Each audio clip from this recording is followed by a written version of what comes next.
Há 5 anos, consegui um emprego como professor de matemática. Eu tinha acabado de sair da faculdade, me formei em matemática e me inscrevi em diversas instituições antes de ser contratado por uma escola primária local. No primeiro dia de aula, fiz a chamada e pedi aos alunos que contassem algo sobre si mesmos para que eu pudesse conhecê-los um pouco. Depois que cada aluno compartilhou algo, houve um último aluno em particular que chamou minha atenção. Era um menino que estava sentado no fundo da classe, na cadeira 26. Seu nome era Eli. Eli era uma criança muito quieta e introvertida. Quando pedi que ele contasse algo sobre si mesmo, ele primeiro murmurou. Lutando para pronunciar as palavras, o garoto compartilhou que sua matéria favorita era matemática. Seu livro preferido era O Curioso Incidente do Cachorro, e ele adorava música clássica. Algumas crianças da turma riam e olhavam para ele com confusão e desdém. Me perguntei como eles poderiam ser tão duros com outra criança expressando seus próprios interesses e opiniões. Falei então a ele que gostava de todas essas coisas também. E eu não estava dizendo isso apenas para fazê-lo se sentir melhor. Eu realmente gostava das mesmas coisas que ele gostava.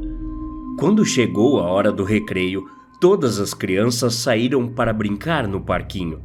Todas, exceto Eli, que escolheu ficar na sala e ler um livro. Perguntei por que não queria brincar com outras crianças.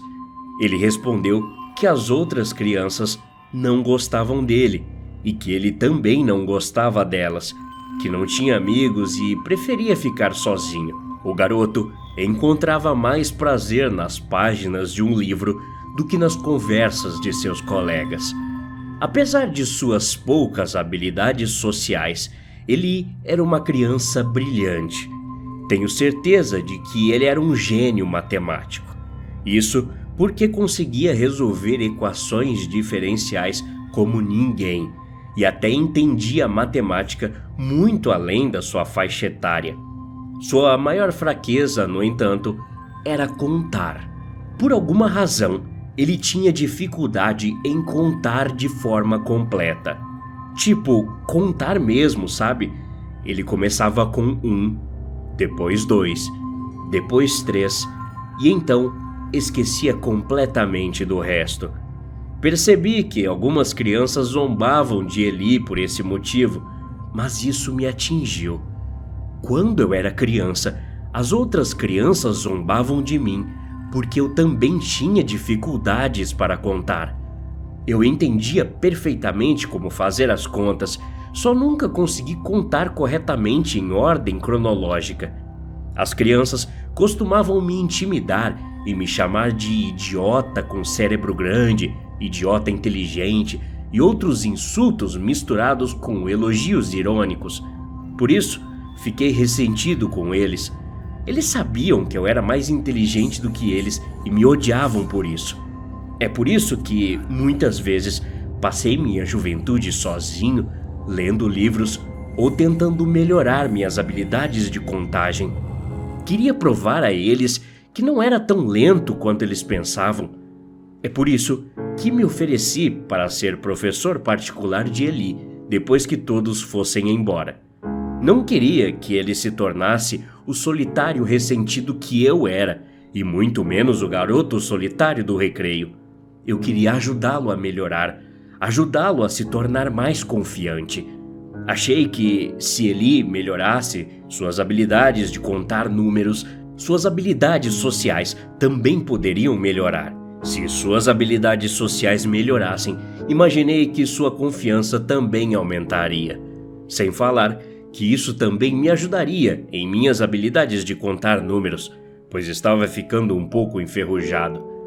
Ele concordou em me deixar dar aulas para ele todos os dias durante 2 horas por dia depois da aula. Entre as 2 horas, fazíamos uma pausa de 15 minutos para ir ao banheiro, beber água ou apenas conversar. Os intervalos de 15 minutos às vezes se estendiam para 20 ou mesmo 30. Sinceramente, eu não conseguia acreditar que tinha muito mais em comum com uma criança de 8 anos do que com qualquer outro. Eu queria me tornar amigo de Eli, mas sabia que as pessoas suspeitariam de um homem adulto andando com uma criança. Nossas sessões de aprendizado continuaram por semanas, com a habilidade de contar de Eli ficando cada vez melhor. Durante um de nossos intervalos, ele me contou sobre sua vida em casa, dizendo que sua família era muito dura e de como seu pai mandava em tudo enquanto sua mãe ficava de braços cruzados. Ele sentia que seus pais estavam mais preocupados com seu sucesso acadêmico do que com ele como filho. Isso bateu forte em mim, pois cresci em uma família militar. Meu pai era ex-sargento instrutor e minha mãe enfermeira militar. Se eu tirasse uma nota ruim em uma aula, ele me daria uma surra com seu cinto de couro. Meu pai costumava me chamar de fracassado e perdedor sempre que eu recebia apenas uma nota ruim em um boletim escolar cheio de notas azuis. Ele era um tirano, para dizer o mínimo.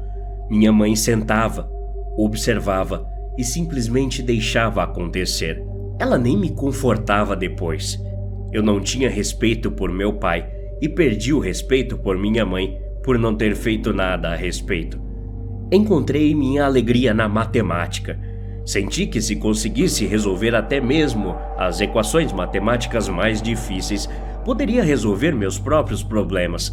Passei inúmeras horas folheando as páginas de livros de matemática e praticando contas, a ponto de desenvolver uma espécie de toque em relação a isso. Comecei a contar quantos passos dava no dia, quantas páginas de um livro que li, por quanto tempo realizei tarefas diárias.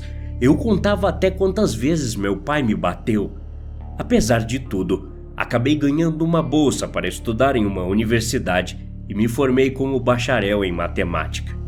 Depois de várias semanas dando aulas particulares para o menino Eli, minha confiança nele cresceu, assim como a confiança dele em si mesmo. Eu percebi. Perto de terminar uma das aulas, Eli me agradeceu e até me deu um abraço, dizendo que eu era seu professor e pessoa favorita. Ouvi-lo dizer isso aqueceu meu coração. Senti mais realização em 7 semanas do que em toda a minha vida. Enquanto Eli arrumava suas coisas e saía pela porta, ele se despediu e disse que me veria no dia seguinte. Acenei e o observei enquanto ele subia na bicicleta e ia embora. Ouvir Eli me contar sobre sua vida quase me fez chorar. Eu gostaria de ter tido um amigo como ele quando era criança. No dia seguinte, cheguei cedo para a aula e esperei a chegada dos alunos. Depois que todos os alunos estavam na sala, comecei a chamada. Todos os alunos chegaram na hora, exceto Eli. Isso foi estranho, pois contei cada aluno. Havia 25 alunos em minha lista e todas as vagas estavam ocupadas. Ficando muito confuso, perguntei aos alunos se eles tinham visto Eli. Todos me olharam confusos, como se não soubessem do que eu estava falando. Perguntei-lhes novamente onde Eli estava. Eles disseram que não conheciam ninguém chamado Eli. Cada vez mais preocupado, liguei para a recepção para ver se Eli estava doente ou simplesmente tinha faltado. Eles me disseram que não havia nenhum aluno chamado Eli frequentando a escola. Eu estava realmente preocupado. Temia que talvez ele contasse aos seus pais sobre mim e os pais tivessem ficado putos por isso. Fiquei com medo de que eles o tivessem tirado da escola.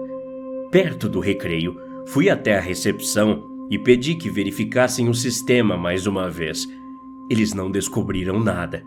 Eli não estava matriculado. Eu queria desesperadamente entrar em contato com ele ou seus pais, mas não havia nenhum número de telefone, nenhum endereço de e-mail, nenhum endereço para correspondência, nenhuma informação de qualquer tipo. Fiquei paranoico durante o dia inteiro. Eu não conseguia entender. Nada fazia sentido. Como a presença de um aluno poderia simplesmente desaparecer? Nunca mais vi Eli. Não sei o que aconteceu. Ele foi de longe o aluno mais notável que conheci. Nenhum aluno jamais teve um efeito sobre mim como Eli. O trabalho como professor para mim, infelizmente, não durou muito. Fui dispensado logo após um semestre. A diretoria da escola me demitiu devido a reclamações de alunos de que eu estava falando sozinho, seja lá o que isso signifique. Mesmo quando adultos, as crianças ainda podem ser cruéis com você. Eles podem até fazer com que você perca o emprego.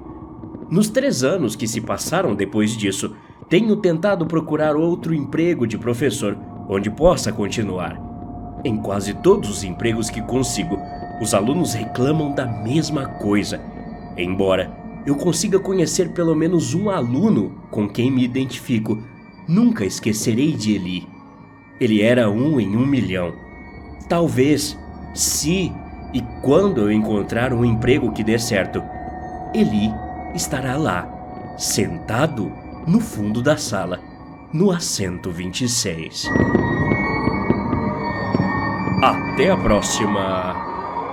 Obrigado.